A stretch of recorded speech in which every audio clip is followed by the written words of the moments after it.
పరిశుద్ధుడు నిత్య నివాసి అయిన కనతండ్రి దేవుని పేరట మీ అందరికీ శుభములు. అంటే ఇక్కడ స్థానికంగా కూడి వచ్చిన మీ అందరికీ వందనాలు. అలాగే ఆన్లైన్లో కూడా చాలామంది ఉన్నారు, వారికి కూడా నా ప్రత్యేకమైన వందనాలు తెలియజేస్తున్నాను.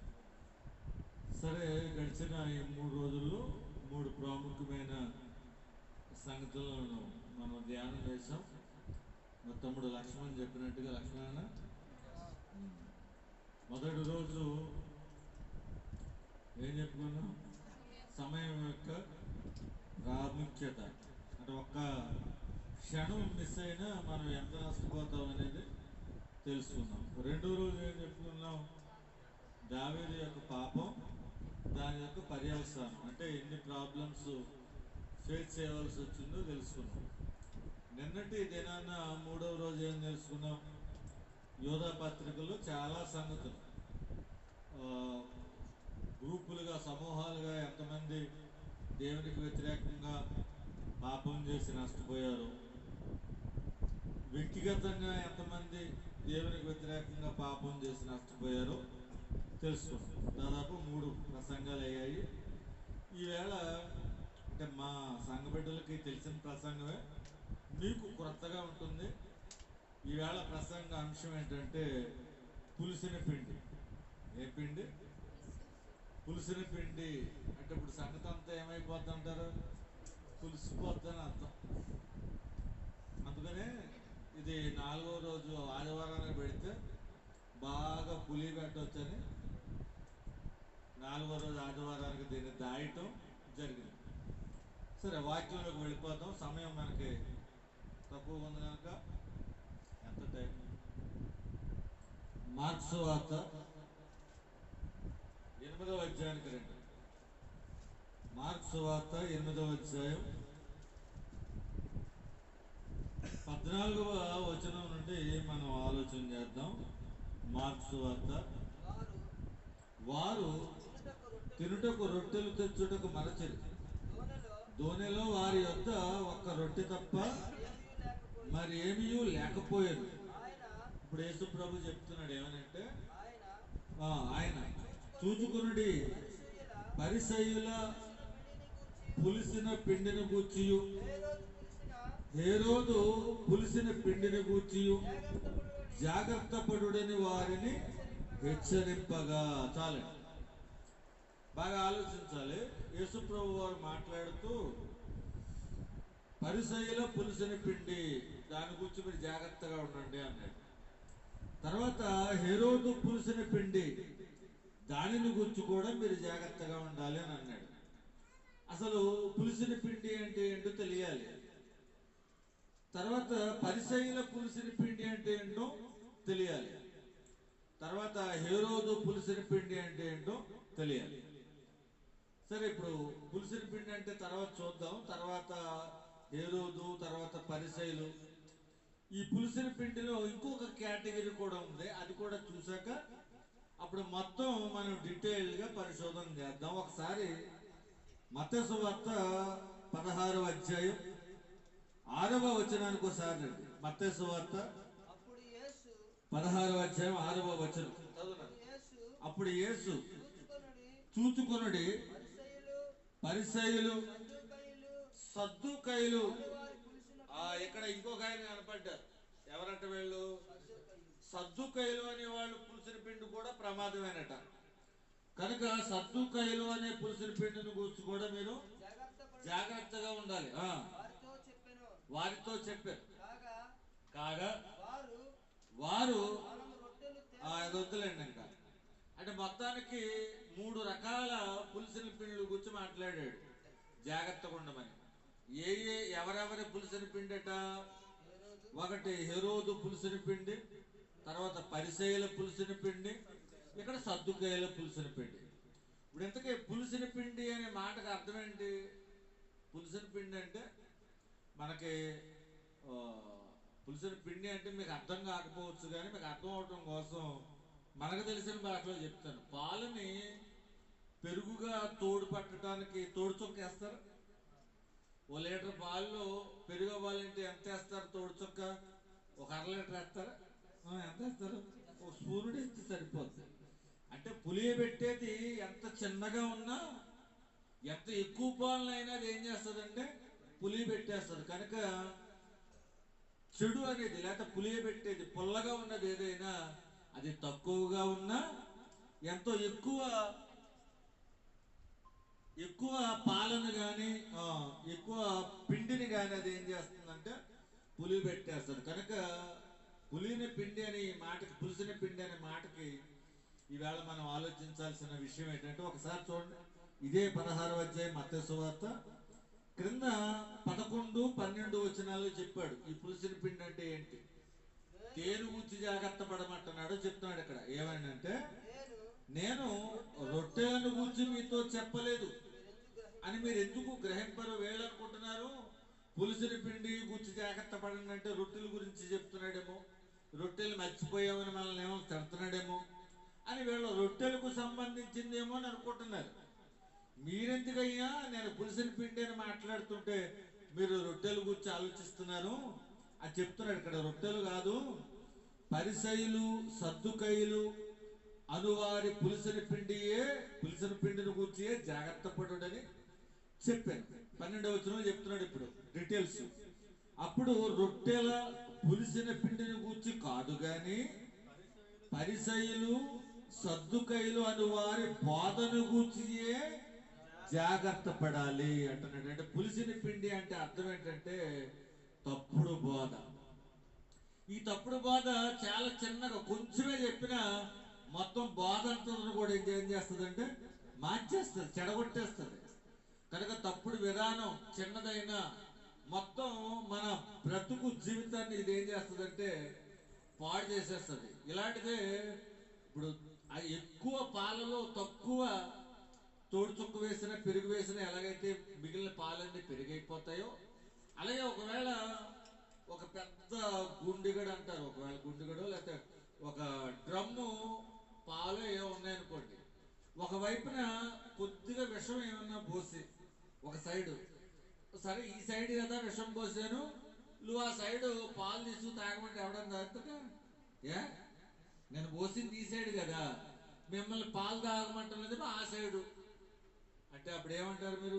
బుద్ధి లేదండి, నువ్వు ఏ సైడ్ పోసినా ఎంత పోసినా విషం ఏమైపోద్ది, మొత్తం డ్రమ్ అంతా పాకిపోద్ది, మొత్తం డ్రమ్ములో ఉన్న పాలన్నీ కూడా విషమైపోతాయి. అలాగే ఈవేళ సంఘంలో ఏ మూల నుంచి తప్పుడు బోధ, ఏ మూల నుంచి తప్పు పాపం ప్రారంభమైన మొత్తం మన బ్రతుకు విధానం అంతా కూడా పాడైపోతుంది. కనుక పులిసిన పిండిని కూర్చి మీరు జాగ్రత్తగా ఉండండి అంటే అది కనపడదు, చాలా తక్కువ ఉంటుంది అది. ఈ తర్వాత ఇంకొక మీరు మాట ఆలోచిస్తుంటే పాలు ఎక్కువ ఉన్నాయి, పెరుగు స్పూనుడే ఉంది. ఇప్పుడు ఎక్కువ పాలు ఉన్నాయి కదా వీళ్ళు మాలోకి వచ్చాయని పెరుగుని ఎక్కువగా ఉన్న పాలు పెరుగు టేస్ట్ని పాల టేస్ట్కు మార్చేసుకోవాలి అసలు ఎక్కువ ఉన్నాయి కనుక. కానీ ఎంత ఎక్కువ ఉన్నా ఎన్ని పాలు ఉన్నా ఇది ఎంత తక్కువ ఉన్నా పాలన్నీ పెరుగు టేస్ట్లోకి రావాలి తప్ప ఈ పెరుగు వెళ్ళి పాలకి కన్వర్ట్ అవ్వదు. అలాగే వేళ తప్పు అనేది చాలా చిన్నగా ఉన్నా ఎంతటి ఒప్పునైనా మంచినైనా ఇది ఏం చేసుకుంటుంది అంటే దానిలా మార్చేసుకుంటుంది. తర్వాత ఇంకొక ఎగ్జాంపుల్ కూడా చెప్పనివ్వండి, మీరు తర్వాత నిదానంగా చదవండి. ప్రసంగి గ్రంథం 10వ అధ్యాయం 1వ వచనంలో బొక్కవాని తైలంలో చచ్చిన ఈగలు పడుట వల్ల అదేం కొడుతుందట? కంపు కొడుతుంది, చెడు వాసన కొడుతుంది. బొక్కవాని తైలం అంటే సెంటు అని అనుకోండి, సెంటు. ఆ సెంటు తయారు చేయడానికి ఎంత కష్టపడాలంటే ఒక ఆయన చాలా కిలోమీటర్లు ప్రయాణం చేస్తాడు, చాలా చోట్లకు వెళ్తాడు. సుగంధాన్ని ఇచ్చే పువ్వులు, కొన్ని పువ్వులు సుగంధాన్ని ఇస్తాయి సెంట్ స్మెల్, కొన్ని ఆకులు సుగంధాన్ని ఇస్తాయి, కొన్ని బెరడులు, చెట్టు బెరడు ఉంటుంది కదా అది సుగంధాన్ని ఇస్తుంది, కొన్ని వేర్లు భూమిలో ఉన్న వేర్లు సుగంధాన్ని ఇస్తాయి, కొన్ని ఆ చెట్టుకి ఇలా ఘాటు పెడితే ఆ రసం జిగురు గారుతుంది కదా ఆ జిగురులో సువాసన ఉంటుంది. అంటే ఒక సుగంధ ద్రవ్య మేళకుడు అంటే సెంటు తయారు చేయాలనుకునేవాడు ఏం చేస్తాడంటే కొన్ని ఆకులు తీసుకోవాలి, కొన్ని పళ్ళు తీసుకోవాలి, కొన్ని పువ్వులు తీసుకోవాలి, కొన్ని బెరడు తీసుకోవాలి, కొన్ని వేరు తవ్వాలి, కొంత జిగురు తీసుకోవాలి. ఇవన్నీ చేసి మళ్ళీ వీటన్నిటితో పాటు ఈ సువాసనలు ఇచ్చే చెట్టు దగ్గర పాములు కూడా ఉంటాయి ఉంటాయా? ఆ పాములు కూడా తప్పించుకొని అతడు ఆ మెటీరియల్ అంతా తీసుకొచ్చి ఎంత ప్రోగు తీసుకొచ్చి సుగంధ ద్రవ్యాన్ని తయారు చేయాలంటే ఏదో చిన్న బాటిల్ అవుతుంది. ఇది ఇంత తెచ్చాడు కదా అని అంత సెంట్ అయిపోదు. ఎంతో తెచ్చినా కొద్దిగా చిన్న బాటిల్ అవుతుంది. ఇప్పుడు ఆ బాటిల్ సీసాలు ఎంత కష్టపడినా ఆ బాటిల్కి మూత సరిగ్గా పెట్టలేదు అనుకోండి, అందులో ఏం పడతాయట? చదువున్న మాట చదవండి. బొక్కావాని తైలంలో చచ్చిన ఈగలు పడుట చేత అది చెడు వాసన కొడుతుందట. ఏమంటే బొక్కావాని తైలంలో చచ్చిన ఈగలు పడతాయా? పడతాయా? ఇప్పుడు అక్కడ ఏమైనా ఉందా? పడతాయని ఉందా? పడవని ఉందా?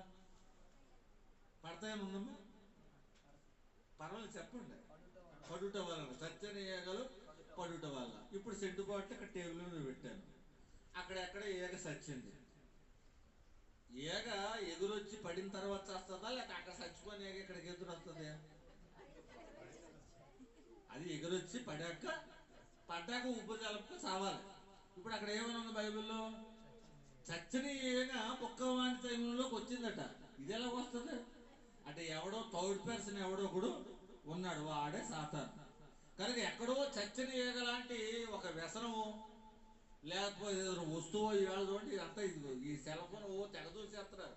ఇది చచ్చినాక ఈ ఈగ రానంతసేపు మనం ఎంత బాగున్నాము, కొద్దో గొప్ప బైబిల్ చదివాం, కొద్దో గొప్ప ప్రార్థన చేసాం. ఈ చచ్చిన ఈగ వచ్చిన తర్వాత మొత్తం మన బ్రతుకంతా ఏమైపోతుందంటే కంపు అయిపోతుంది. కంపు చేసేస్తుంది మళ్ళీ. అలాంటి కంపు కాదు. అలాగే ఒక వస్తువు మీ జీవితంలో చచ్చిన ఈగ అవ్వచ్చు, ఒక వ్యక్తి మీ జీవితంలో చచ్చిన ఈగగా ఉండొచ్చు, కంపు కొట్టొచ్చు. లేదా ఒక వ్యసనం మీ జీవితంలోకి వచ్చి మీ సాక్ష్యాన్ని కంపు కొట్టించవచ్చు. కనుక ఎంత పులిసిన పిండి కలిపినా మన బ్రతుకు చెడిపోతుంది. చచ్చిన ఈగ లాంటి ఒక వ్యసనం, ఒక వ్యక్తి, ఒక వస్తువు ఏదొచ్చినా అంటే దేవుణ్ణి మరపించేది ఏదైనా అది పులిసిన పిండితో సమానం, అలాగే చచ్చిన ఈగతో సమానం. ఇప్పుడు పులిసిన పిండి గురించి మాట్లాడుతున్నాం కనుక పులిసిన పిండి అంటే మీరు ఏదో అనుకోవద్దు. అదేంటంట? తప్పుడు బోధ. చదువున్నమాట మత్తయి సువార్త 16వ అధ్యాయం 12వ వచనం. అప్పుడు రొట్టెల పులిసిన పిండిని గూర్చి కాదు గాని పరిసయ్యులు సద్దుకయ్యులు అని వారి బోధను గూర్చియే జాగ్రత్త పడవలనని ఆయన తమతో చెప్పినట్టు. మొత్తానికి వీళ్ళ బాధలు, వీళ్ళ పద్ధతులు బాగోలేవని అర్థం. ఎవరి బాధలు, ఎవరి పద్ధతులు? పరిసయ్యులు, సద్దుకయ్యులు. ఇంకో పులిసిన పిండి ఎవరు? హేరోదు. మొత్తం ఇప్పుడు 3 రకాల పులిసిన పిండి గురించి మనం ఆలోచన చేస్తాం. ముందు ఎవరిది ఆలోచన చేద్దాం? పరిసయ్యులది ఆలోచిద్దామా, సద్దుకయ్యులది ఆలోచిద్దామా, హేరోదుది ఆలోచిద్దామా అంటే సద్దుకయ్యులు చెప్పేస్తాను, ఎందుకంటే కొంచెమే ఉంటుంది డోసు. సద్దుకయ్యులది అయిపోయిన తర్వాత అప్పుడు హేరోదుది అయిపోయాక అప్పుడు చివరిగా పరిసయ్యుల పులిసిన పిండి గురించి ఆలోచన చేద్దాం. ముందు సద్దుకయ్యుల పులిసిన పిండి గురించి తెలుసుకోవడానికి వీళ్ళలో ఉన్న పులిసిన పిండి ఏంటంటే, ఒకసారి అపోస్తుల కార్యాల గ్రంథం 22వ అధ్యాయానికి రండి. సద్దుకయ్యుల పులిసిన పిండి అంటే ఏంటో, వీళ్ళలో ఉన్న తప్పు ఏంటో మనం తెలుసుకుందాం ఒకసారి. ఇలాంటి పులిసిన పిండి మనలో కూడా ఉందేమో చూసుకుందాం. అపోస్తుల కార్యాల గ్రంథం 23వ అధ్యాయం. అపోస్తుల కార్యాల గ్రంథం 23వ అధ్యాయం 8వ వచనాన్ని చదువుదాం. చూడండి. సద్దుకయ్యులు, ఆ వేళలో ఉన్న పులిసిన పిండి అంటే దొంగబోధ ఏంటంటే, పునరుత్థానము లేదని, దేవదూత అయినను ఆత్మ అయినను లేదని చెప్పుదురు గాని పరిసయ్యులు రెండును కలవని ఒప్పుకుందరు. ఇప్పుడు పరిసయ్యుల బాధ, సద్దుకయ్యుల బాధ ఎందుకు వద్దంటున్నాడంటే, వీళ్ళు దేవుడు లేడు, దేవదూత లేదు, దెయ్యం లేదు అనేవాళ్ళు ఈ సద్దుకయ్యుల పులిసిన పిండి లెక్కల్లోకి వస్తారు. ఇప్పుడు మనలో ఎవరైనా ఉన్నారా? దేవుడు లేడు, దెయ్యం లేదు, అసలు ఏమీ లేదు అని, అసలు మన కుక్క ఎలా చచ్చిపోతే మనం అలాగే చేస్తాం, దేవుడేమో అదే అసలు మానవుడు ఏదో సృష్టించుకున్నాడు అని చాలా మంది నాస్తికులు, అంటే దేవుడు లేడని వాదించే వాళ్ళు నాస్తికులు. కనుక వీళ్ళంతా కూడా ఈ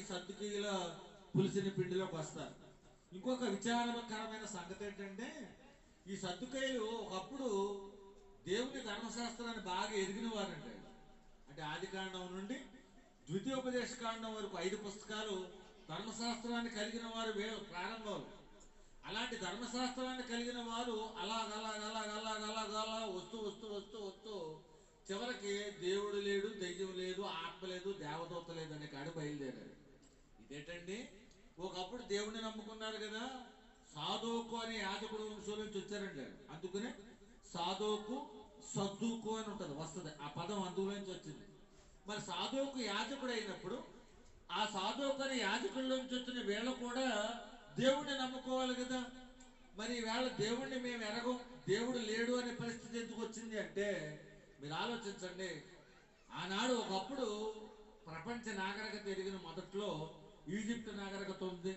తర్వాత బబులోను సామ్రాజ్యం ప్రపంచవ్యాప్తంగా పరిపాలన చేసింది. తర్వాత మాదీయ పారసీకులు అనే వాళ్ళు పరిపాలన చేశారు.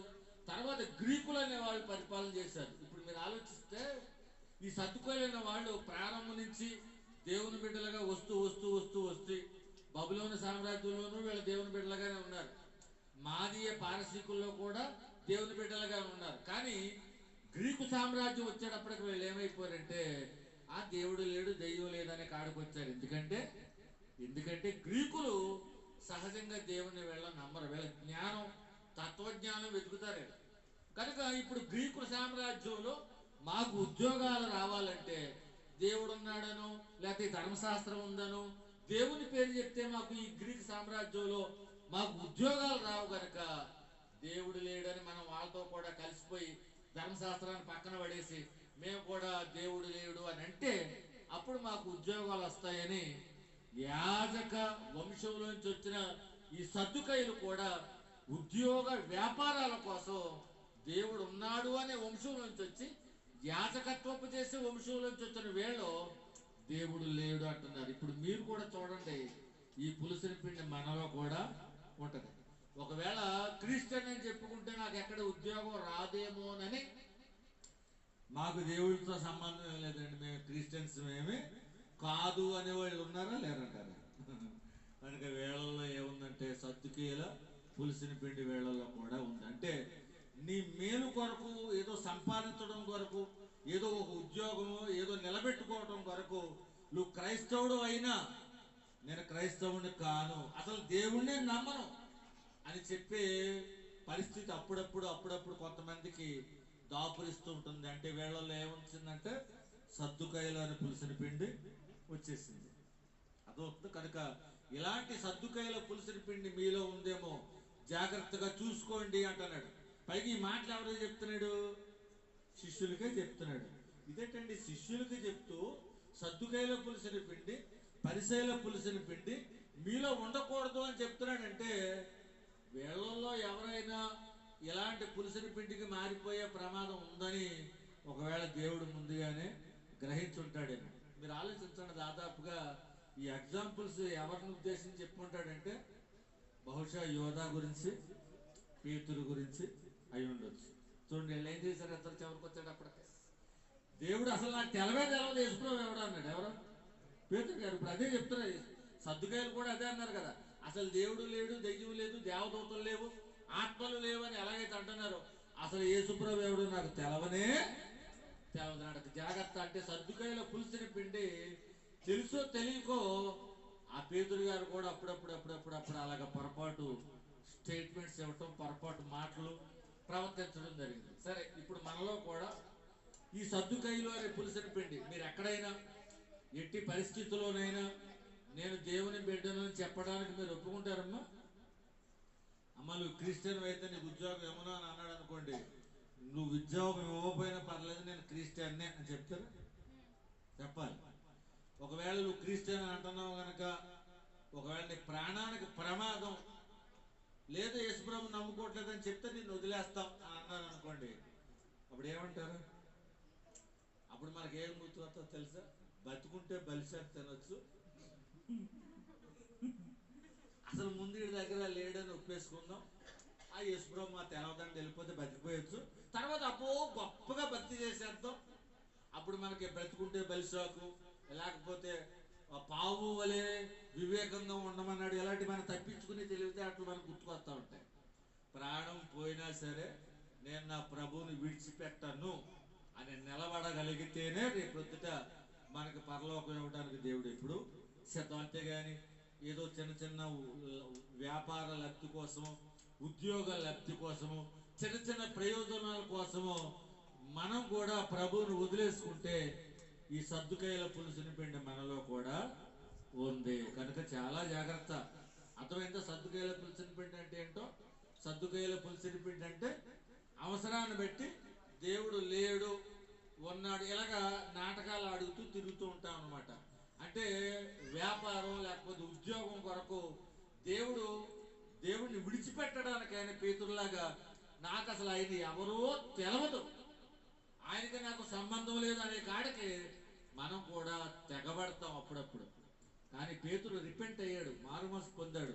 మరి మనం కూడా మారుమనసు పొందుతున్నామా? జాగ్రత్తగా ఆలోచించండి అమ్మా. సరే, ఇప్పుడు ఇంకొక పులిసిన పిండి గురించి చూద్దాం. ఇంకొక పులిసిన పిండి రెండవది ఎవరు చెప్తానన్నాను? హేరోదు చెప్తాను, తర్వాత ఫైనల్గా పరిశీలించి చెప్తాను.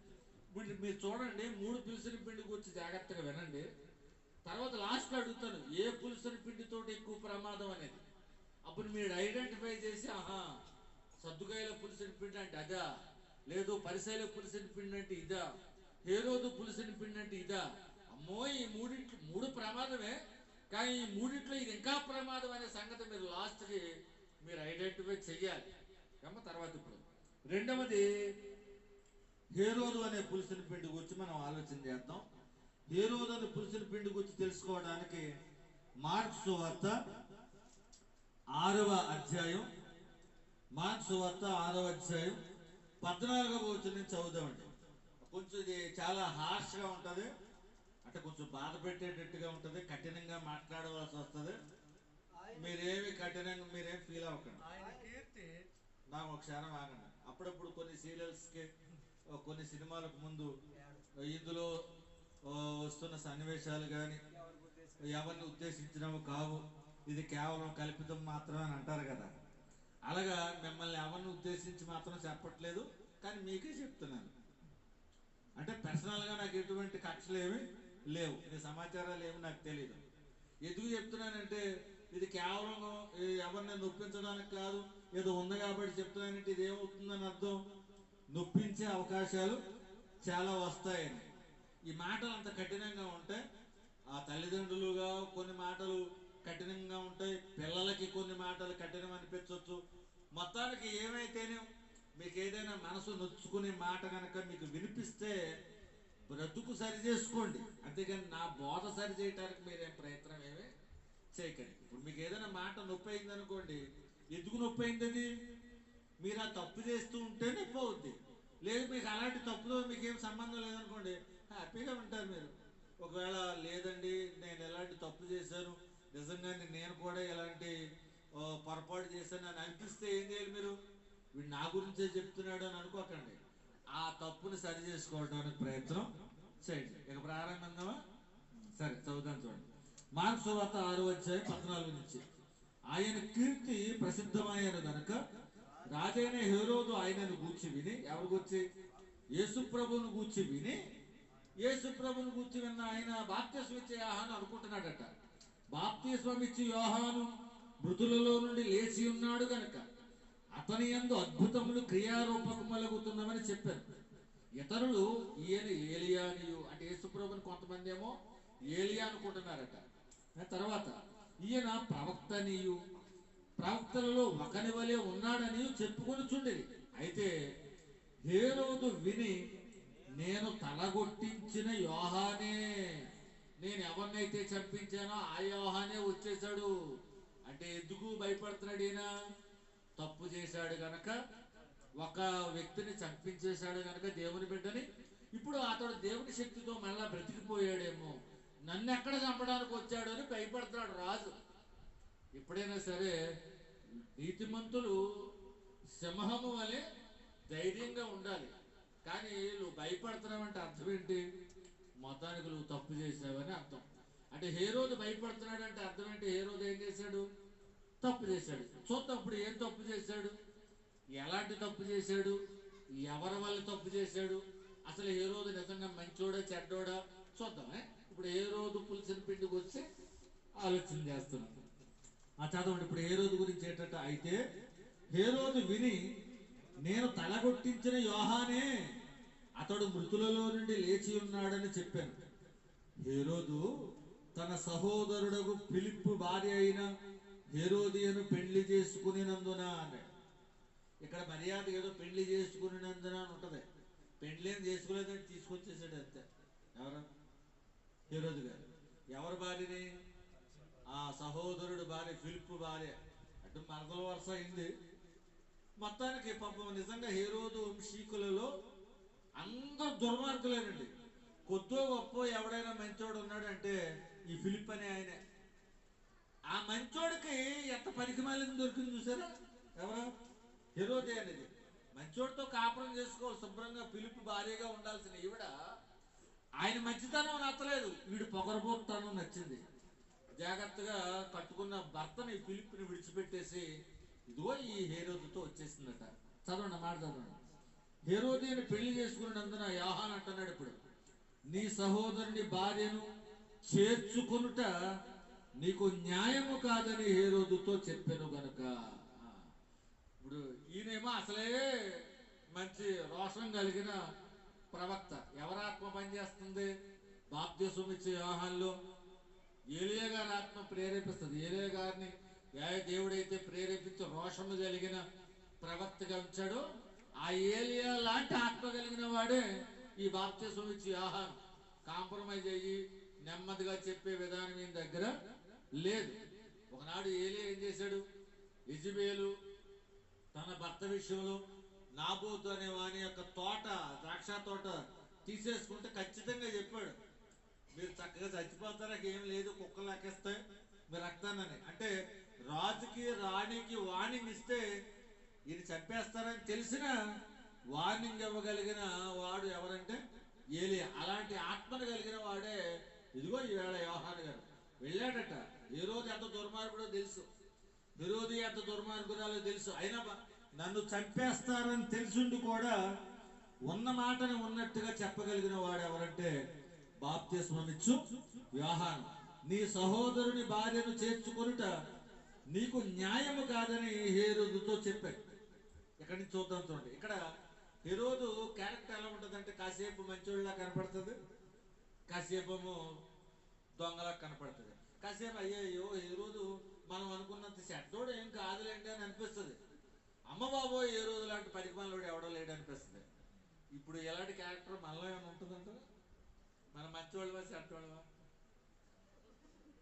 ఒక మాట ఇప్పుడు పెద్ద ఏమైనా ఇతర భాషలో ఏమైనా అడిగారండి మిమ్మల్ని క్వశ్చన్, మనం మంచివాళ్ళవా చెడ్డోళ్ళవా చెప్పండి. ఒకటే ఆన్సర్, మంచి చెడ్డోళ్ళు. ఎవరు? మా వాళ్ళు ఇదే చెప్తారు, మంచి చెడ్డోళ్ళు లేకపోతే చెడ్డ మంచోళ్ళు. మనం పూర్తిగా నిజం చెప్పం, అలాగని అబద్ధం కూడా చెప్పం. మొత్తానికి నిజం చెప్తాం కానీ ఫుల్గా మాత్రం చెప్పం. ఈ క్యారెక్టర్ ఎవరిదంటారు? నిజం చెప్తాడు కాసేపు, ఆ నిజంలోనే సగం అబద్ధం చెప్తాడు. ఎవరు? అయ్యగారు ఉన్నాడు కదా మనకి, హేరోదు అంటున్నాను. సాతాను అసలు మన ఆదికాండం ఆ ఏదైనా వనంలో ప్రారంభించింది అది కదా. ఏదైనా వనంలో నిజం చెప్పాడా అబద్ధం చెప్పాడా? మొత్తం అబద్ధం చెప్పాడా? మొత్తం అబద్ధం చెప్తే అవ్వం ఎంత నమ్ముతుంది కనుక ఇది నిజమేనా? దేవుడు బలాన్ని తినొద్దు అన్నాడు కదంటే నిజమే అనుకుంది. ఇది ఆయన ఒకటి అడితే ఈవిడ ఇంకా రెండేసి చెప్పింది. ఇప్పుడు ఆయన ఏమన్నాడు? దేవుడు ఆ కాయను తినొద్దు అన్నాడు, ముట్టుకోవద్దని చెప్పాడా? ఈవిడేం చేసింది? ఆయన తినొద్దు అని అనటమే కాదు, దాన్ని ముట్టుకోకూడదని చెప్పింది ఈవిడ. ఇంకో మాట యాడ్ చేసింది. ఎందుకంటే ఆడబిడ్డలతో ఉన్న సమస్య ఏంటంటే, మీరు మంచోళ్ళే లేండి, మా చెల్లింటికి వెళ్ళా క్లాస్ పెడతారు అందరూ కాదు. మీరు కూడా అవతలప్పుడు ఒకటి అడిగాడు అనుకోండి, అసలు ఇక్కడ యాక్చువల్గా హవ్వమ్మ మాట్లాడవలసిన మాట ఏంటి? అసలు నీకెవడు చెప్పాడో అని అడగాలి. అసలు మా కూడా నీకెందుకు, తినమన్నాడు వద్దన్నాడు, నీకేంటి మాతో సంబంధం ఏంటని అడిగితే అసలు గొడవే లేదు. తినొద్దంటమే కాదు అసలు ముట్టుకోవద్దన్నాడు అన్నాడు. అసలు మాట అనలేదు ఆయన, తినొద్దన్న మాటే చెప్పాడు. కనుక అలాగ సగం నిజం సగం అబద్ధం చెప్పి అడగొట్టేసింది. ఇప్పుడు హేరోదు క్యారెక్టర్లో కూడా ఈ మిక్స్డ్ క్యారెక్టర్ కనపడుతుంది. చూడండి ఎలాగట, న్యాయం కాదని హేరోతో చెప్పేశాడు. ఎవరో యోహాను చెప్పేశాడు. ఇప్పుడు 18వ వచనంలో ఇతడు ఆమె నిమిత్తము యోహానును పట్టి తెప్పించి చెరసాలలో బంధించుండు. ఇప్పుడు యోహాను గారు వాణిని ఎవరికిచ్చారు? ఎవరికిచ్చాడు? హేరోదుతో చెప్పాడు. హేరోదుతో చెప్తే ఇప్పుడు కోపం ఎవరికి రావాలి? హేరోదుకే రావాలి. కానీ ఈడు బాగానే ఉన్నాడు, ఆవిడకి వచ్చేస్తున్నాడు కోపం. హేరోదుతో నీ సహోదరుని భార్యను చేర్చుకునుట నీకు న్యాయము కాదని హేరోదుతో చెప్పాడు. ఈయన కోపం వస్తే ఇస్తే ఇప్పుడు హేరోదుకు రావాలి. కానీ ఇతడు హేరోదు ఆమె నిమిత్తం అంటే కంటి చూపుతో చెప్పేసింది. ఆడు వార్నింగ్ ఇస్తే అలా వదిలేసేటి తీసుకొని జైల్లో పడే అందంటే. కనుక ఈడి కోసం జైల్లో పెట్టలేదట, ఈయన కోపం వచ్చి జైల్లో పెట్టలేదట. ఆవిడ సైగ చేసింది. ఆమె నిమిత్తము యోహానును పట్టి తెప్పించి చెరసాలలో బంధించను అని ఉంది. అంటే ఇప్పుడు హేరోదు మంచోడా చెడ్డోడా? భార్య కంటే మంచోడే. అలాగని చెప్పి గొప్ప మంచోడు ఏం కాదు. భార్యతో పోల్చి చూసుకుంటే కొంచెం సాఫ్టే. నేను చేసిందే కదా చెప్పాడు, తప్పు ఏం చెప్పలేదు కదా, నేను తప్పు చేశాను, ఆ తప్పే చెప్పాడని పాపం కాంప్రమైజింగ్ గానే ఉన్నాడు హేరోదు. ఆవిడ ఊరుకుంటలేదు. చూడండి, ఇంటికాడ ఈ భర్తలు ఏదైనా పనిలోకి వెళ్ళేటప్పటికి ఇంటి దగ్గర ఉంటారండి కొంతమంది లేడీస్. మీరు కాదులేండి, బాధపడిపోకండి. వాళ్ళ పని అక్కడ కష్టపడిపోయి చెమటోడిసి వాళ్ళు తలకములకలు అయిపోతూ ఉంటే వీళ్ళు తినేసేసి ఖాళీగా ఉండి ఏం చేయాలో వదిలేక ఆ ఎదురింటి ఆవిడతోనో ఈవిడతోనో చిన్న గొడవ పెట్టుకుంటుంది.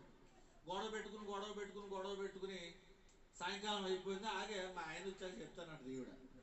మా ఆయన మాత్రమే చాలా బాగు చేసుకుని కూర్చున్నాడంటే ఆయనకే చెప్తా, నేను చెప్తానంటది. సరే పాప వాళ్ళు అలసిపోయి పులిసిపోయి ఇంటికి వస్తారు. ఇంటికి వచ్చిన తర్వాత మంచినీళ్ళు కూడా ఇవ్వదు.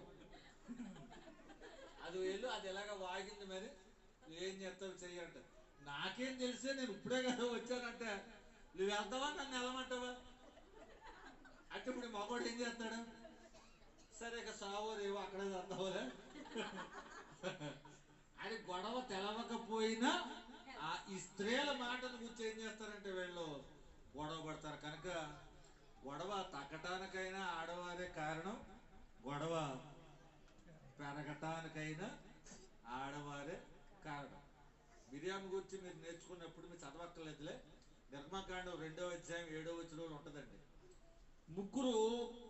మూడు కేటగిరీస్ కలిగిన వాళ్ళు వస్తారు అక్కడికి. ఎవరెవరంటే కోటలోంచి రాణిగారు వస్తుంది, నీటిలోనేమో చిన్నపిల్లడు ఉన్నాడు, ఎవరో మోసే ఉన్నాడు, పేటలోనేమో వీళ్ళ అమ్మ ఉంది, ఎగ్గుబెద్ద ఉంది. ఒకే ఒక వచనం, ఆ 2వ అధ్యాయం 7వ వచనంలో ఈవిడ్ని పేటలో ఉన్న రాణిని నీటిలో ఉన్న పిల్లోడిని కలిపేస్తుంది. అమ్మ నీ కొరకు ఈ బిడ్డను అంటది. అంటే వీళ్ళిద్దరిని కలిపేసి మీ కొరకు ఈ బిడ్డను పెంచడానికి ఒక దాదీని తీసుకొస్తానంటూ అంటది. అంటే ఒక్క మాటలో ముగ్గురిని కలిపేసిన చాకచక్యం ఒక ఆడబెట్టుకుంటది.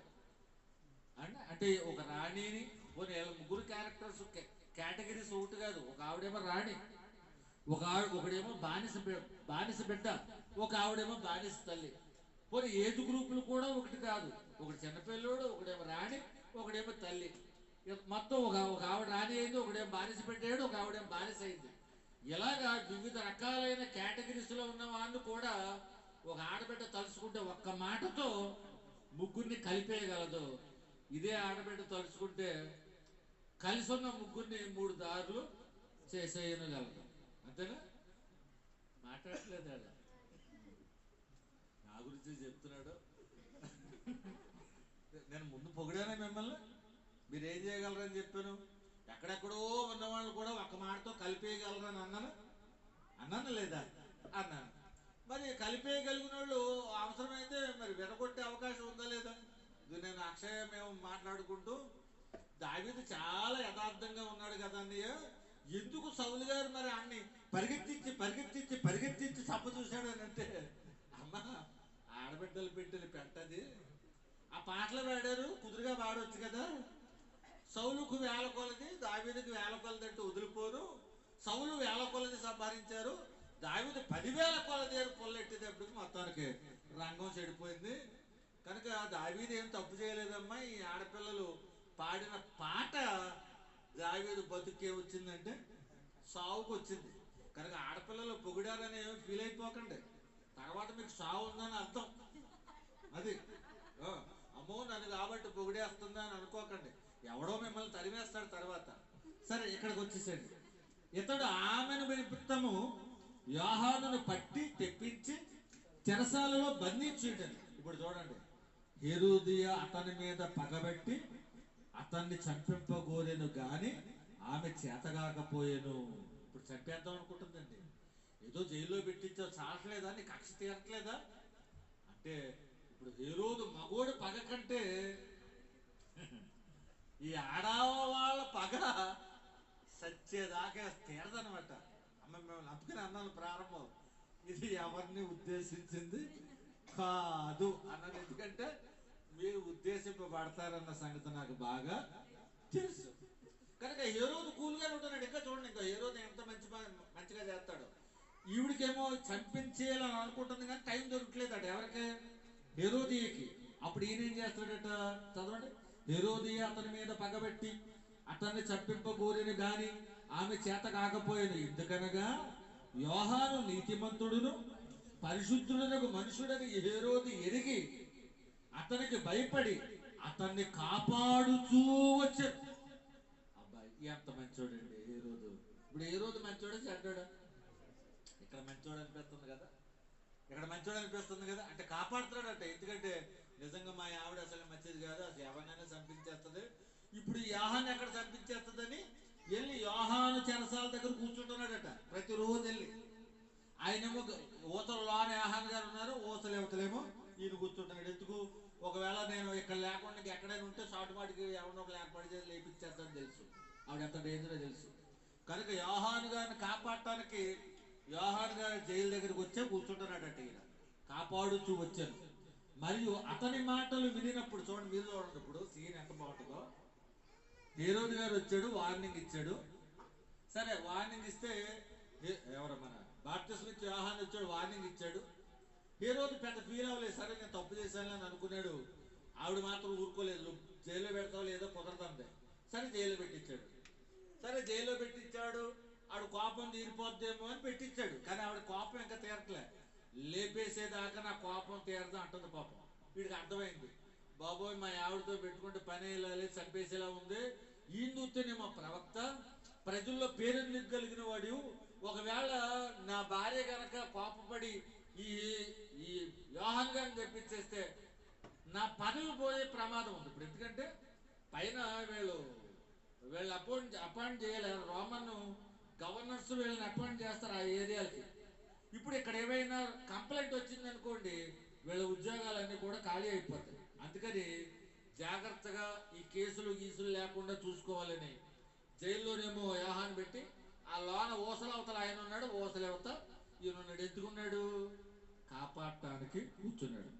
సరే ఇప్పుడు యోహాను గారు ఏం చేశాడు? నన్ను జైల్లో పెట్టాడు, వీడు దుర్మార్గుడు, వాళ్ళ ఆవిడ మాట నన్ను జైల్లో పెట్టాడు, దుర్మార్గుడు అని అనుకోవట్లేదట. ఎలాగా నా దగ్గర కూర్చున్నాడు కదా అని ఈయన బాగా చేస్తాడంట. కాబట్టి మిమ్మల్ని ఎవరైనా ఇలాగే తీసుకెళ్లి జైల్లో పెట్టేసి ఊసల లోన మిమ్మల్ని పడేసి బయట కూర్చున్నాడు అనుకోండి, ఆడికి మనం బాగా చేయగలమా? వీడు నన్ను జైల్లో పెట్టించాడు, వీడు నాశనం అయిపోవాలి మోకాళ్ళు వేసేసి ఉపవాసం ఉండిపోయి, ప్రభువా నన్ను జైల్లో పెట్టించాడు, వీడు ఏమన్నట్టు మళ్ళీ ఇది ఊసల అవతల ఉన్నాడు, వీడు చచ్చిపోవును కాకని ప్రార్థన చేస్తాం. కానీ యోహాను వచ్చి కూర్చున్న వాడికి బాగు చేస్తున్నాడు. ఎంత మంచోడో చూడండి యోహాను గారు. చచ్చిపోతానని తెలుసుండి కూడా జైల్లో పెట్టించినా అతడు మంచి మాటలు చెప్తున్నాడు. చూడండి ఎంత బాగుందో. అతని మాటలు వినినప్పుడు ఏమి చెయ్యను తోచకపోయినను సంతోషముతో వినుచుండనంటే, యోహాను వార్నింగ్ ఇవ్వాల్సిన సమయంలో వార్నింగ్ ఇచ్చాడు. జైలు దగ్గరకు వచ్చి కూర్చుంటున్నప్పుడు ఆ హేరోదుకి వాక్యం కూడా చెప్తున్నాడు. ఎంత బాగా ఎంత ఉన్నతమైన ఆత్మ కలిగినోడు మీరు ఆలోచించండి. మనకి ఎవరి మీద ఉన్న బాధ ఉందనుకోండి, వాళ్ళకి వాక్యం సజావుగా చక్కగా నిదానంగా చెప్పగలమా? చెప్పలేము. మారిపోతూ ఉంటుంది, వెర్షన్ మారిపోతుంది. దేవుడిని నేసేస్తాడు, పొడిసేస్తాడు అన్న ఈ ప్రసంగం వస్తుంది తప్ప దేవుడిని నమ్ముకో, దేవుని పొందు, రక్షణ పొందని మాట్లాడతామా? కానీ రక్షణ కూర్చున్న వాక్యం చెప్తున్నాడట. సంతోషంగా ఉంటుందట. కానీ భార్య ఇది చూస్తే ఈయన చెప్పిన మాట వింటేనేమో నిజమే కదా యోహాను గారు చాలా బాగా చెప్తున్నాడు అని అనుకుంటున్నాడట. వాళ్ళు ఆవిడ చూస్తే ఏంటి అక్కడికి వెళ్ళి కూర్చుంటున్నావు, ఏంటి సంగతి ఏంటని ఆవిడంగా చూసి జడుతున్నాడు. ఈయనేమో దేవుని ప్రవక్తని ఈయనక చూసి కూడా జడుతున్నాడు. మధ్యలో పాకచెక్కలాగా అయిపోయింది పని. ఎవరి పని? రాజుగారి పని. ఇప్పుడు ఈ ఎలాగా నా మాటినిలా లేడని ఇప్పుడు అసలైన మెయిన్ అస్త్రాన్ని దింపుతుంది అక్కడ. ఎవరో హేరోదియా దిప్పుతుంది. చూడండి ఎంత బాగుంటుందో ఆ ఎపిసోడ్. చదవండి. కాపాడు చూస్తే అయితే తగిన దినం ఒకటి వచ్చింది. అంటే హేరోదియా ప్లాన్ పని అవట్లే. వీడెళ్ళి రాజుగారు వెళ్ళి ఆ జైలు దగ్గర కూర్చుంటున్నాడు, నేను ఏమన్నా మ్యానిపులేట్ చేసేవాడిని లేపిందామంటే కుదరట్లేదు, ఇది కాదు పని అని ప్లాన్ ఏ అయిపోయింది, పని అవ్వట్లేదు. ఇప్పుడు ప్లాన్ బిలోకి వచ్చింది. ప్లాన్ బి ఏంటంటే కుమార్తె ఉంది కదా, ఆవిడెంత ఉత్తమ కుమార్తె, ఈవిడెంత ఉత్తమ తల్లిలో మీరు ఈ ఎపిసోడ్ అయిన తర్వాత మీరే చెప్తారు. కానీ ఇప్పుడు ఈవిడట అయితే తగిన దినం ఒకటి వచ్చాను. ఇట్లనగా హేరోదు తన జనన దినోత్సవం అందు తన ప్రధానులకును సహస్రాధిపతులకును గలిలయ దేశ ప్రముఖులకును విందు చేయించాను. బాగా ఆలోచించండి. ఇక్కడి నుంచి కొంచెం హార్ష్గా ఉంటుంది, బాధపడాల్సిన మాటలు కూడా ఉంటాయి. మీరు ఫీల్ అవ్వకండి, ఆలోచించండి. ఏది ఎంతవరకు నిజమో చెప్తున్న మాటల్లో నిజం ఎంత ఉందో ఆలోచించండి. ఇక్కడ ఈ జన్మదినోత్సవం జరుగుతుందట. బైబిల్లో ఇద్దరే పుట్టినరోజులు చేసుకున్నారండి. ఎవరో బైబిల్లో పుట్టినరోజులు చేసుకున్న వాళ్ళు ఎవరో? ఒకటి హేరోదు, రెండు ఫరో. పాత నిబంధన కాలంలో ఫరో. విషయం ఏంటంటే రెండు పుట్టినరోజుల్లో కూడా రెండు తలకాయలు ఎగిరిపోయినాయి. ఆడి పుట్టినరోజుకి తలకాయ ఎగిరిపోయింది. భక్ష్యకారుడు తల దిగింది అక్కడ. ఎక్కడ? ఫరో పుట్టినరోజు అయిన తర్వాత. ఇక్కడ హేరోదు పుట్టినరోజుకి ఇదిగో బాప్తిసం ఇచ్చే యోహాను యొక్క మరణాన్ని చూసాం. అంటే ఏ పుట్టినరోజు సంబరం కూడా సుఖాంతం అవలే. అలాగని మీరు పుట్టినరోజు చేసుకోవద్దని అనట్లేదు నేను. కానీ పుట్టినరోజు అసలు దాని పర్యవసానం, దాని యొక్క ఆ మీనింగ్ తెలిసింది. ఓ పుట్టినరోజు వచ్చిందంటే మీ జీవితంలో ఓ సంవత్సరం అయిపోయింది, ఖాళీ అయిపోయినట్టు బాధపడాలా, ఏడవాలా, సంతోషపడాలా? అయిపోయింది అంటే సావుకు మనం దగ్గర అయిపోతున్నాం అనుకోండి. బాధపడాలా, సంతోషపడాలా? అయిపోయింది ఓ సంవత్సరం అయిపోయింది, సావుకు సంవత్సరం తగ్గిపోయినట్టు సంతోషపడాలా? క్యాండిల్స్ నీకు సింబాలిక్ అర్థం అవడానికి ఊదిస్తారు నీకు, కానీ నీకు తెలిసి అవదు. నిన్ను ఎందుకు ఊదిచ్చారనుకుంటా క్యాండిల్స్ అవన్నీ తుస్సుమని అయిపోయిరా. ఇక వచ్చే సంవత్సరం కూడా ఇంకో క్యాండిల్ యాడ్ అవుతే అదే అయిపోతుంది. సరే, మొత్తానికి ఇక్కడ పుట్టినరోజు వచ్చిందటండి. ఈ పుట్టినరోజు పార్టీలు ఎవరున్నారట? హేరోదు గారు కూర్చున్నాడు, తర్వాత ప్రధానులు ఉన్నారు, తర్వాత సహస్రాధిపతులు ఉన్నారు, తర్వాత గలిలయ దేశ ప్రముఖులు కూడా ఉన్నారు. పెద్ద వాళ్ళు ఉన్నారు. ఇప్పుడు ఇలా ఉండటమే కాకుండా విందు అని అనగానే అందులో ఏముంటది? మందు కూడా ఉంటది. అంటే తాగేస్తున్నారు, మత్తు ఎక్కిపోయి ఉంటారు. ఇలాగా మగవాళ్ళందరూ కూడా అధికారులు, సహస్రాధిపతులు, ప్రధానులు, రాజు కూర్చుని ఒక చోట మందు విందులో ఉన్నప్పుడు అసలు ఆడబిడ్డ అనే ఒక ఆవిడ ఎవరైనా అటువైపుకి వెళ్తే అసలు ఒప్పుకుంటామా? నిజంగా తండ్రి అన్నవాడు ఏం చేస్తాడే, అమ్మాయి ఎలా వస్తున్నామండి, ఇక్కడ ఎవరు లేరు, అందరు ఇక్కడ మగవాళ్ళు ఉన్నారు, అసలు వైపు రాకు అని వాళ్ళ ఆవిడ విషయం. పిల్లలు ఇటు రానే, వచ్చిన పిల్లలు ఇటు రానిస్తున్నామండి, ఇక్కడ అందరూ పెద్ద వాళ్ళు ఉన్నారు, ఇక్కడ తాగేసి ఉన్నారు, ఆడబిడ్డని ఇటు రానేస్తారు, తీసుకుపోతారు. తల్లిని అలా గద్దించాలి. కానీ చూడండి, ఆ తల్లి అన్నది ఈ త్రాగుబోతుల మధ్యకి డ్యాన్స్కి పంపించిందట. వెళ్ళమ్మా డ్యాన్సే పర్వాలేదు అంటే. మీరు ఆలోచించండి, బాధపడకండి. నిజంగా వీళ్ళు ఉన్న అధికారులు మంచోళ్ళు కాదండి అప్పట్లో. వాళ్ళు పైగా వాళ్ళు మందు తాగేస్తున్నారు, మత్తెక్కిపోయి ఉన్నారు. ఇప్పుడు వాళ్ళ చూపులు సరిగ్గా ఉంటాయంటారా, లేకపోతే తప్పుడుగా ఉంటాయంటారా? తప్పుడుగా ఉంటాయి. అలాంటి తప్పుడు చూపులు చూస్తున్న కొంతమంది మగవాళ్ళ మధ్యకి ఒక ఆడబిడ్డని నాట్యం చేయటానికి పంపించిందంటే అసలు తల్లి అని అంటారు. అది మీరు ఆలోచించండి. మీ బిడ్డనే అలాగే 10 మంది తాగేసి అక్కడ రోడ్డు మీద కూర్చొని అల్లరి చేస్తుంటే వాళ్ళ మధ్యకి మీ బిడ్డను పంపిస్తారు? అసలు కొద్దో గొప్ప జ్ఞానం ఉన్న మనమే పంపించాం.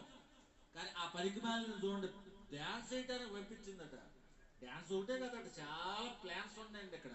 సరే, వచ్చింది ఆవిడ. అప్పుడు హేరోదియ కుమార్తె లోపలికి వచ్చి నాట్యమాడి హేరోదును అతనితో కూడా పంక్తిని కూర్చున్న వారిని సంతోషపరిచిందట. తండ్రిని సంతోషపరిచింది కూతురు పోరంబోబు డ్యాన్స్ వేసి. అంటే కూతురు వేసిన డ్యాన్స్ చూసి సంతోషపడతాడంటే వాడు అసలు నిజంగా అసలు ఖచ్చితంగా వాడు మంచి తండ్రి అని అంటారండి. చాలా జాగ్రత్త. ఈ రోజులు ఎలాంటి వాళ్ళు అంటే తమ బిడ్డలను కూడా తప్పుడు విధానంలో చూపిస్తున్నారంటే వాళ్ళు ఎంత దిగజారిపోయారో పదవుల కోసం, పదవి నిలబెట్టుకోవడం కోసం అండి ఈ వేషాలన్నీ కూడా ఎంతగా దిగజారిపోయారో మీరు ఆలోచించండి. పైగా అక్కడ కూర్చున్న వాళ్ళందరినీ సంతోష పెట్టేశాడట. ఎవరు ఈవిడ? ఎవరు? ఆటగత్తి. ఆట 1, ఆట 2, ఆట 3, డ్యాన్స్ 1, డ్యాన్స్ 2, D1, D2 అన్ని చూస్తున్నారా? అమ్మో పొంగిపోతారు. అక్కడ డ్యాన్స్ వేస్తా ఉంటే ఇక్కడ మీ పిల్లలు డ్యాన్స్ వేసేస్తాడు. అమ్మో నా కొడుకు బలి వేసేస్తాడండి. ఆ మధ్యలో సినిమా వచ్చింది కదా, ఓ హీరో ఆ డ్యాన్స్ వేస్తే చెప్పు జారిపోతే ఆ చెప్పుని ఇలా లాక్కుంటా ఓ స్టెప్ వేస్తాడు, గూడి ఎలా పైకి లేపు.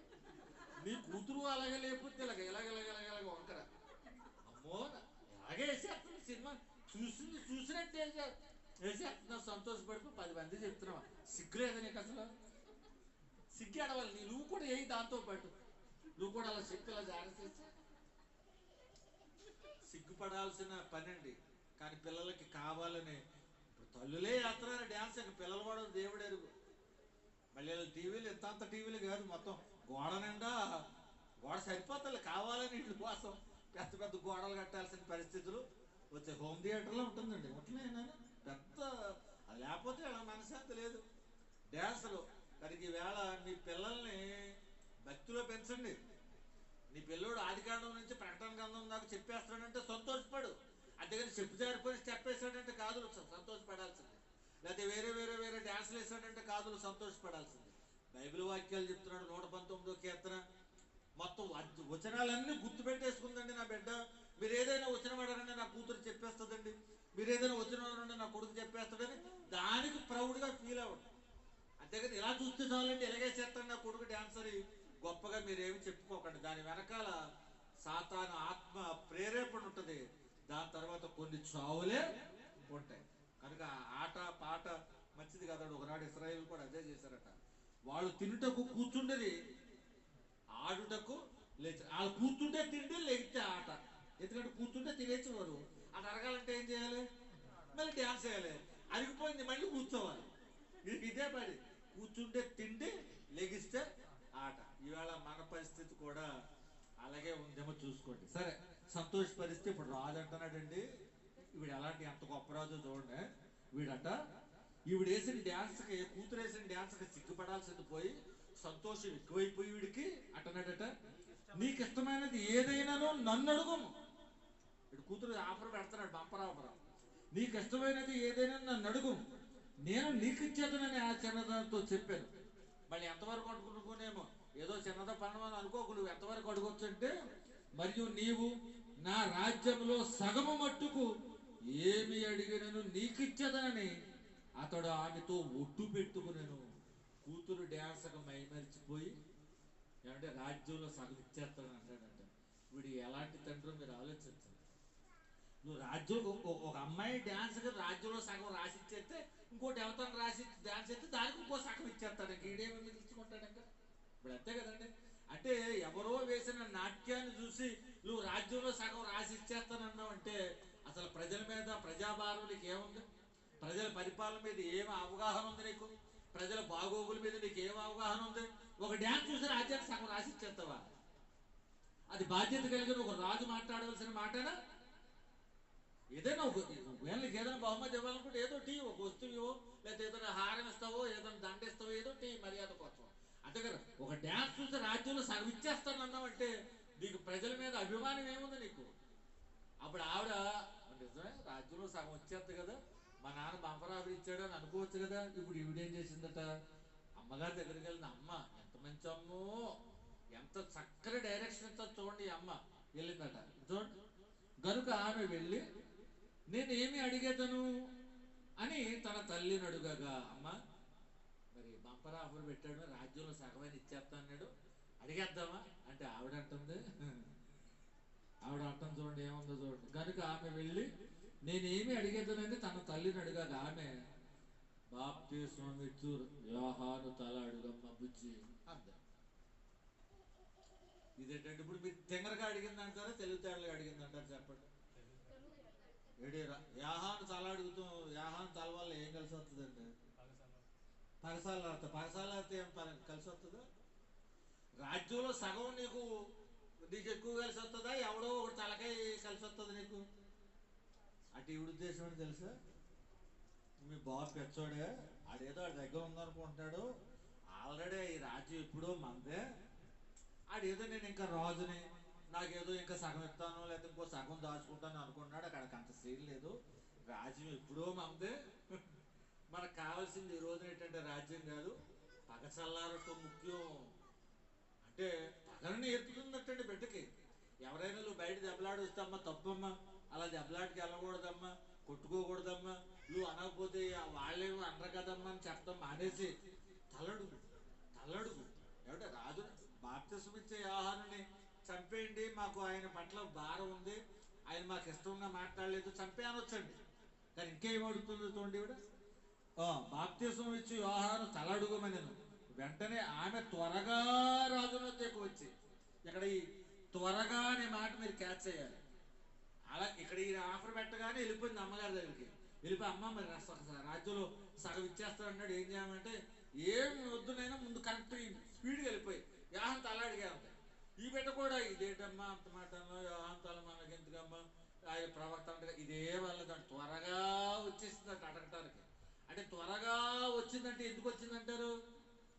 ఈ హేరోదు వాడు కాసేపు ఒకలాగా ఉంటే కాసేపు ఇంకోలాగా ఉంటాడు. మైండ్ ఎప్పుడు మారిపోద్దో తెలీదు. ఎప్పుడు నువ్వు నిన్ను మెచ్చుకుంటాడు, ఎప్పుడు నీ తలకాయ తీసేస్తానంటాడు ఆడికే తెలియదు.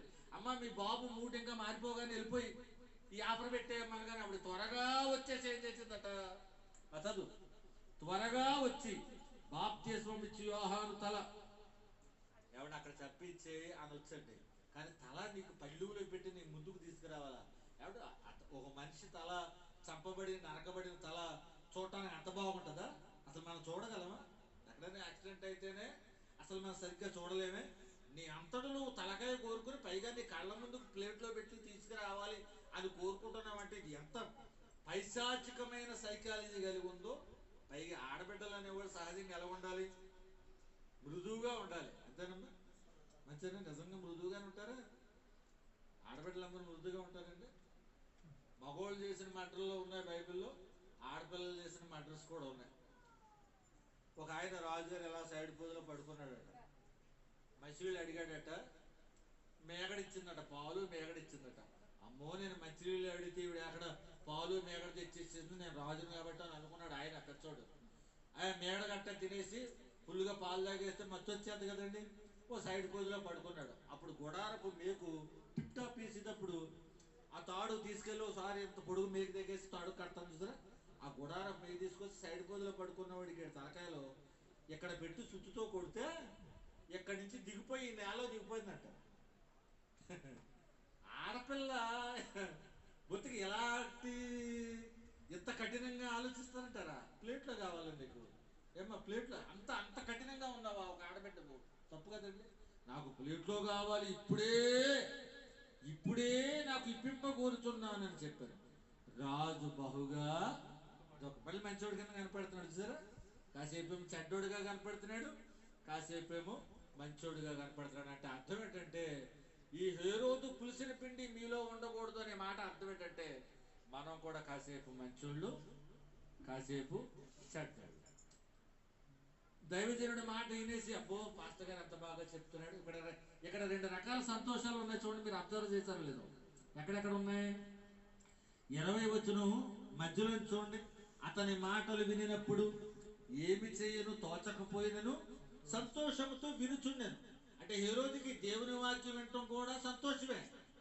కానీ అమ్మగారు పిల్ల డ్యాన్స్ చూసి ఆ పనికి మాలిన పోరంబోకు డ్యాన్సులు చూడటం కూడా సంతోషమే. ఇప్పుడు మీరు ఆలోచించండి, గుడికి వెళ్ళటం సంతోషమే, గుడి నుంచి ఇంటికి వెళ్ళిపోయాక టీవీలో కొత్త సినిమా పెట్టుకుని చూడటం కూడా సంతోషమే. అప్పుడు హేరోదు పులిసిన పిండి ఎక్కడ ఉంది? ఇప్పుడు మనలోనూ ఉంది. మనకి దేవుడు గుడికి వెళ్ళడం ఇష్టమే, దేవుడి మాటలు వినటం ఇష్టమే, ఆ దెయ్యపు చేష్టలు చూడటం కూడా ఇష్టమే. కనుక హేరోదు పులిసిన పిండి అంటే ఎక్కడో ఉంది అని అనుకోకండి. ఎక్కడుంది అది? మనలోనే ఉంది. అంటే కాసేపు మంచి, కాసేపు మళ్ళీ చెడు, కాసేపు సినిమా పాట, కాసేపు దేవుని పాట, మళ్ళీ కాసేపు సినిమా పాట, కాసేపు దేవుని వాక్యం, కాసేపు మామూలు సినిమా ప్రోగ్రామ్, కాసేపు అలాగా రెండు రకాలుగా ఉన్నావా? నీలో కూడా ఏమున్నట్టంటే హేరోదు అని పులిసిన పిండి ఉన్నట్టు. ఈ పైగా ఈ హేరోదు ఎవరి కోసమో ఒక భక్తుని యొక్క చావుని చూశాడండి. కనుక ఎవరి కోసమో, ఒక భార్య కోసమో, ఒక బిడ్డ కోసమో, నీ అంతటి నువ్వు మంచోడివే కావచ్చు, నీ అంతటి నువ్వు గౌరవించాలని అనుకోవచ్చు, కానీ ఎవరి ప్రోద్బలం వల్ల నువ్వు తప్పు చేస్తే నీలో కూడా ఏముందంటే హేరోదు అని పులిసిన పిండి నీలో ఉంది. అంటే సద్దుకైల పులిసిన పిండి అంటే అలా దేవుడు లేడు, ఒక దెబ్బతో పోయింది. అంతేగాని కాసేపు దేవుడు ఉన్నాడని, కాసేపు దేవుడు లేడని సైకాలజీ కాదు. వాళ్ళు దేవుడు లేడు వదిలేశారు. ఇంకా ఏనాడు ఒకప్పుడు దేవుడు ఉన్నాడు అన్నారు, కానీ గ్రీకు సామ్రాజ్యానికి వచ్చేటప్పుడు దేవుడు లేడు అనేసారు. వాళ్ళతో పెద్ద ప్రాబ్లం కాదు, అరే వద్దు వాళ్ళు దేవుడు లేడంటారా, వాళ్ళతో మనకేంటి అని ఒక్క మాటలో సర్దుకాయల సైకాలజీ తప్పించుకోవచ్చు. కానీ హేరోదు సైకాలజీ తప్పించుకోవడం అంత ప్రమాదం. ఎందుకంటే కాసేపు మంచిగా ఉండే పులిసిన పిండి, కాసేపు ఏమో మళ్ళా చెడు. అప్పుడే మంచిగా మాట్లాడతాడు, అప్పుడే మళ్ళా చంపేస్తాడు. అప్పుడే యాహాను నువ్వు చెప్తున్న మాటలు చాలా సంతోషంగా ఉందాయి అంటున్నాడు, అప్పుడే యాహాను తలను తెగ నరికేయండి అంటున్నాడు. కనుక ఇలాగా కాసేపు మంచి కాసేపు చెడుగా ఆలోచించే మనస్తత్వం మనలో ఉంటే గనక మనలో కూడా ఏముందంటే హేరోదు అని పులిసిన పిండి మనలో కూడా ఉంది. నువ్వు స్వచ్ఛతని మంచోడివే, కానీ ఎవరో చెప్పినందువల్ల నువ్వు చెడు చేస్తున్నావంటే నీలో కూడా హేరోదు యొక్క పులిసిన పిండి నీలో. ఇప్పుడు రెండు పులిసిన పిండిలు అయ్యాయి, అది మంచిగానే ఉన్నాయి కదా. చివరి ఇంకో పులిసిన పిండి ఏంటి? పరిసయ్యుల పులిసిన పిండి. ఆ మాట కూడా చదువుతాం. దీని లోపల 1వ కొరింథీ 5వ అధ్యాయం 6వ వచనం ఒకసారి చదవండి. మీరు అతిశయపడుట మంచిది కాదు, పులిసిన పిండి కొంచెమైనను. మీరు అతిశయపడటం మంచిది కాదు, పులిసిన పిండి కొంచెమైనను. అతిశయపడటం అనేది ఏంటంటే పులిసిన పిండితో సమానం.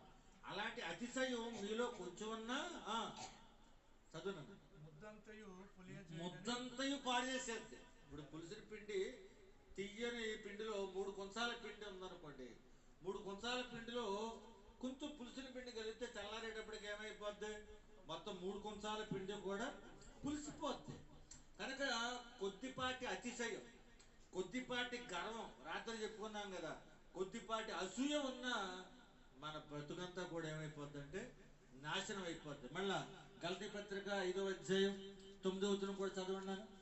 తర్వాత అప్పుడు మత్తయి సువార్త 23కు వద్దాం. గలతీ పత్రిక 5వ అధ్యాయం 9వ వచనం. పులిసిన పిండి కొంచెమైనను, ఆ మొత్తం ముద్దంతటను కూడా అది ఏం చేస్తుందంటే పులి చేసేస్తుంది. కనుక బ్యాడ్ హ్యాబిట్ అనేది చిన్నదే కదా, కొంచెమే కదా, లేకపోతే ఇది పెద్ద లెక్కలోది కాదు కదా, ఏదో ఎంటర్టైన్మెంట్కి ఇది కుదరదు. ఇది కొంచెమైనా నీకు బ్రతుకుని ఉండగా ఉండగా ఉండగా ఉండగా ఏం చేస్తుందంటే నాశనం చేస్తావు. కొంచెం కూడా ఎవడు విషం కొంచెమే కదా, విషం చొక్క కొంచెం డింకులో పోసి తాగమ్మా, విషం ఒకటే కదా, చిన్నదే కదా అని అంటే తాగుతారా? మీ పిల్లలకి ఇస్తారమ్మా విషాన్ని? ఇంత థమ్సప్ బాటిల్ కొంచెమే కదా, ఒక చొక్క ఆ పిన్ ఎలా ముంచి, ఆ పిన్ని తీసుకొచ్చి థమ్సప్ బాటిల్ ఎలా ముంచి మీ పిల్లలకి ఏమైనా ఇస్తారా? ఎవరే? ఎందుకు? కొంచెం విషమైనా మొత్తం త్రాగేదంతా విషమైపోద్దని భయం మీకుంటే మరి కొద్దిపాటి తప్పుని, కొద్దిపాటి పాపాన్ని, చిన్నదే కొంచెమే అని ఎందుకు మీరు అంగీకరిస్తున్నారు, ఎందుకు ఒప్పుకుంటున్నారంటే తర్వాత దాని ప్రభావం మీకు తెలియక. కనుక కొంచాన్ని కూడా మీ జీవితంలో తప్పుని మీరు ఏం చేయకూడదు, ఒప్పుకోకూడదు. కొంచెం ఒప్పుకున్నారా, ఈవేళ కాకపోతే రేపొద్దు చూడండి, పాల్లో తోడు చుక్క వేయగానే ఒక గంటలో పాలు ఏమి టేస్ట్ మారిపోవు, పాలు ఇంకా తీయగానే ఉంటాయి. 2వ గంటలో కూడా పెద్ద ఏం మారిపోవు, కానీ తెల్లవారేటప్పటికి మొత్తం పాలు టేస్ట్ అంతా మారిపోద్ది. విచిత్రం ఏంటంటే పాలకు కూడా తెలియకుండానే ఇవి పెరుగుగా మారిపోతాయి. అంటే పులిసిన పిండితో ప్రమాదం ఏంటంటే నీకు తెలియకుండానే నువ్వు పాపంలో పడిపోతావు అని అర్థం. సరే, ఫైనల్గా ఈ పరిసయ్యుల పులిసిన పిండి గురించి మాట్లాడుకుని ముగించేసుకుందాం. సమయం ఎక్కువ లేదు కనుక 1/4 గంటలో ముగించేస్తాను. మత్తయి సువార్త 23వ వచనానికి రండి.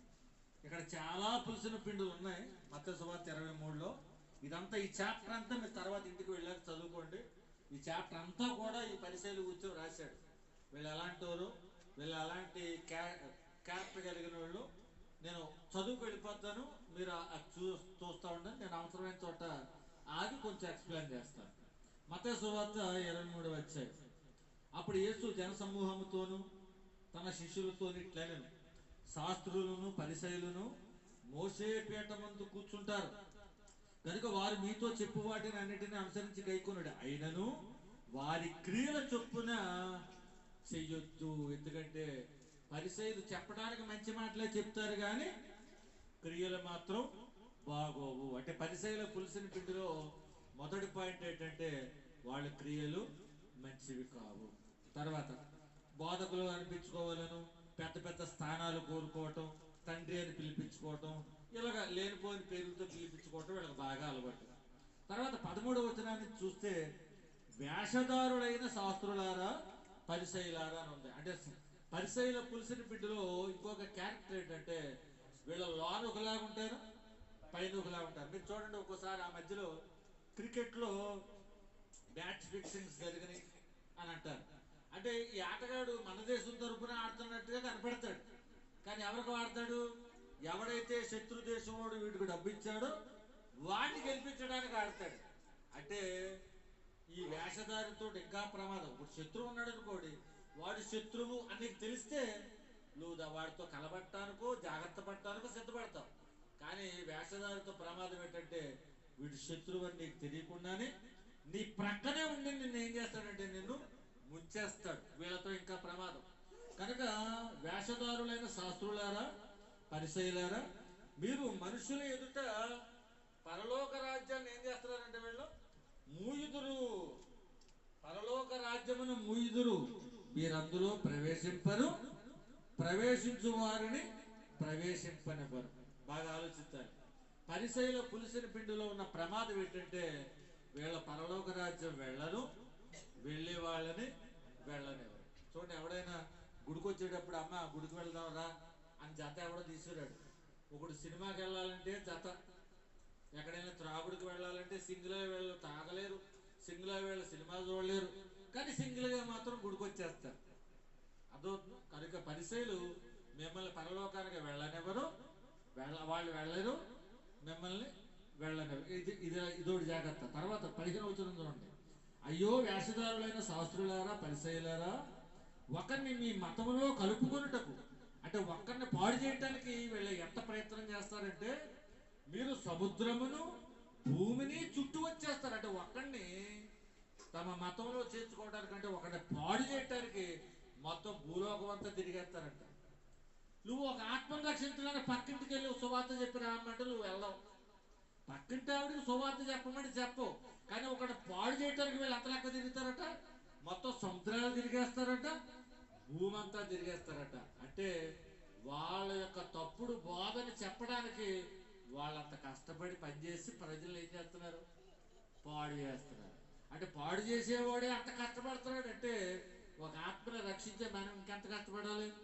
మనం మాత్రం ఇంట్లో నుంచి కాదు, అసలు మీ ఇంట్లో వాళ్ళే తీసుకురాదు. మీరు భార్య వస్తే భర్త రాదు, భర్త వస్తే భార్య రాదు, వీళ్ళ వస్తే పిల్లలు రారు, ఒక రోజు వస్తే 2వ రోజు రారు.